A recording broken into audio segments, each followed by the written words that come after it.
Ready to install your flip-up windshield? Let's do this thing! This installation video is for ProFit Rangers and Can-Am Defenders.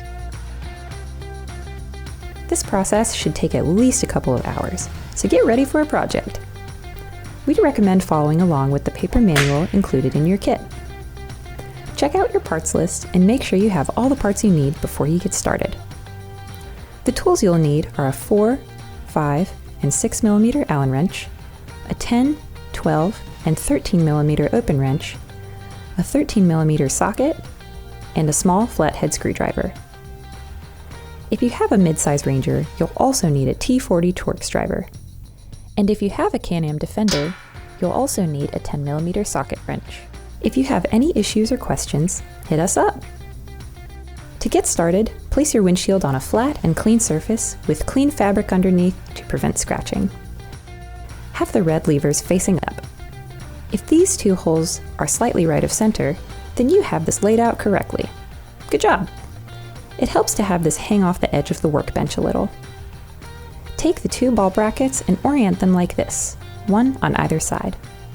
Fasten an M6x18 button head bolt through the top hole in each bracket with an M6 flange lock nut using the 4mm Allen wrench and 10mm open wrench. Do the other side the same way. Now take the tube assembly. Keep the M6x45 button head bolt in the middle of the brace mounting block, but remove all other nuts and bolts using the 4mm Allen wrench. Make sure to lay them out in order to keep track of what goes where when you put it all back together, or just look for page 3 of your manual for reference. Place the tube assembly on the inside of the windshield with the captive nut pockets facing upwards. Align the mounting block holes to match that of the windshield. Now, we'll put the bolts back in at finger tight. Apply the SC badge to the outside, then insert two M6x45 button head bolts through the middle block here and here. Use a 4mm Allen wrench to put two M6 lock nuts in their captive pockets and screw on only a few threads deep to allow for adjustment later. Fasten M6x40 button head bolts and M6 lock nuts a few threads in to secure the smaller mounting blocks more towards the outside. If it isn't lining up with the windshield holes easily, you might need to rotate the tube like this. Check the alignment of the end mounting blocks, rotate the tube if you need, then gently flex each one of the corners of the windshield towards the tube. This allows you to insert the M6x50 button head bolt through the captive windshield, bottom ball bracket hole, and end mounting block. Use an M6 lock nut in the captive pocket to fasten the bolt, again only a few threads in. Then do the other side like this. We'll fill in the gap at both end mounting blocks by snapping shims underneath each one. Once this is snapped in, go along the tube assembly and tighten all the nuts and bolts up very tight, except the middle one, working from the middle outwards. Then remove 2 ball studs from each gas spring for a total of 4 ball studs. To do this, pry up the metal retaining clip on the gas spring with the small flathead, pull out the ball stud, and replace the retaining clip to where it was before.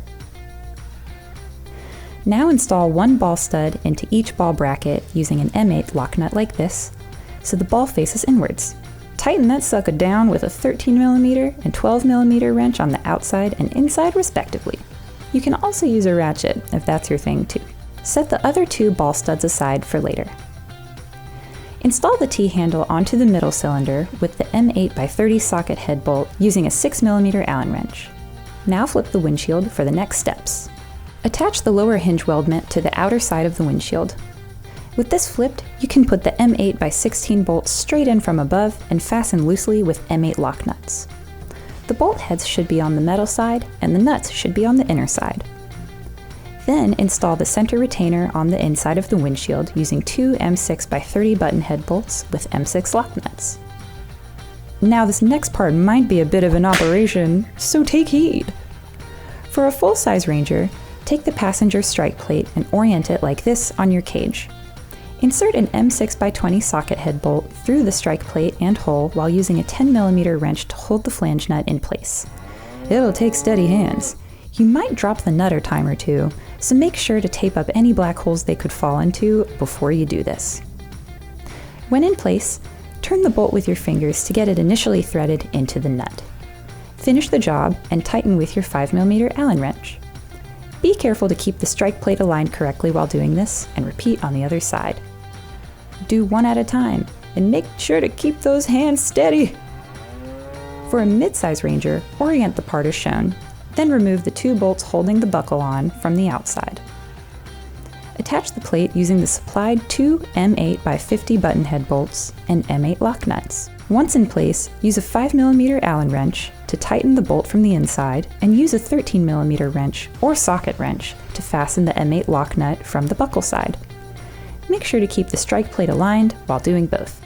And if you have a Defender, you'll have a strike plate that looks like this. You'll put it oriented like so that the bolt through the end lines up into the factory hole. Then load up the 10mm nut into your socket wrench, insert the socket into the other side's hole over here, and tighten that puppy up.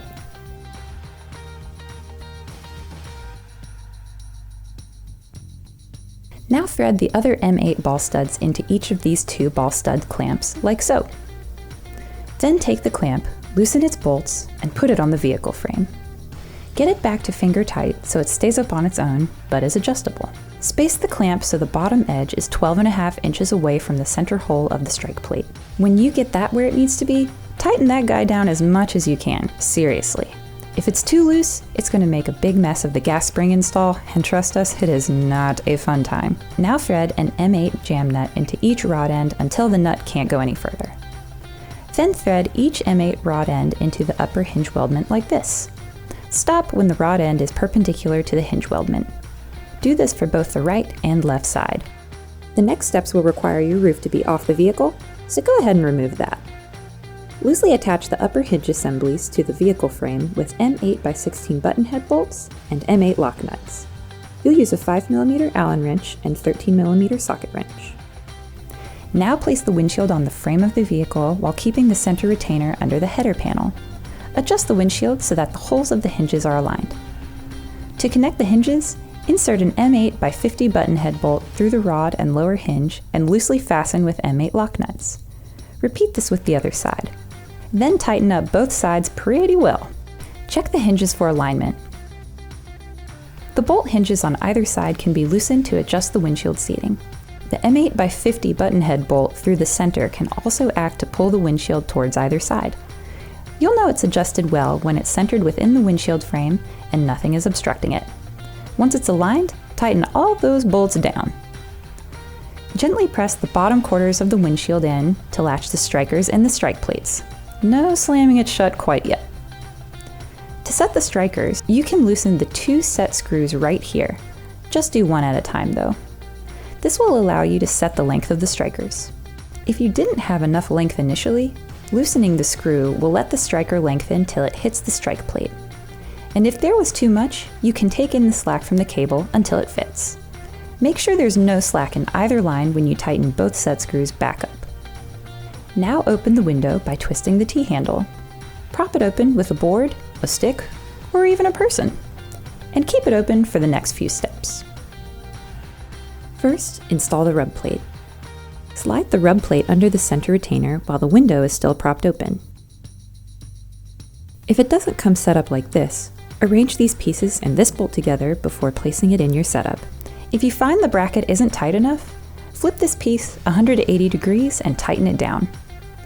Now remove the T-handle with the 6mm Allen wrench and the M6 by 45 bolt with the 4mm Allen wrench. Set it aside so you can slip on the brace mounting block cover. Replace the bolt through the captive nut and then tighten it down. Then replace the T-handle with its M8 by 30 bolt and tighten it as well. And then you can simply snap each gas spring clip over the corresponding ball stud. The larger ends will snap on towards the top, and the smaller ends will snap on towards the bottom. Make sure you've done both sides. Now that you're done, twist the T-handle to open the windshield, then you can simply pull it back to close it. And you don't have to worry about being as gentle. Neat! You're also able to put your roof back on if you want, because you are done. Congratulations! But before you go, let's do some troubleshooting. You'll have to firmly close the windshield, but you shouldn't have to slam it shut. If this is the case, remove the T-handle and brace mounting block cover, and repeat the process of adjusting the set screws for the strikers. If you find it's not closing otherwise, Inspect the gasket and make sure nothing's impeding the closing windshield. Find any areas of resistance against the gasket while it's closing. If the resistance is on the sides, realign the windshield at the hinges like you did here. If the resistance is on the bottom of the windshield, remove the gas springs by opening the windshield and prying up the retainer clips to release the ball studs like you did here. Then remove the hinge bolt, remove the jam nut, and make sure the rod ends are fully threaded into the upper hinge. Then reassemble the windshield in the original order. If the windshield is wobbly while it's closing, it's usually caused by uneven ball stud clamp heights or an uneven pulling motion. Confirm that the ball stud clamp heights are even. Then pull the windshield down in a swift motion towards your vehicle. If there's something else going on, just give customer service a ring and we'll fix you right up. Well, we've had our ups and our downs during this process, but at least you have a Seizmik Flip-Up Windshield. Now go out there and get you a nice breeze. We'll see you next time.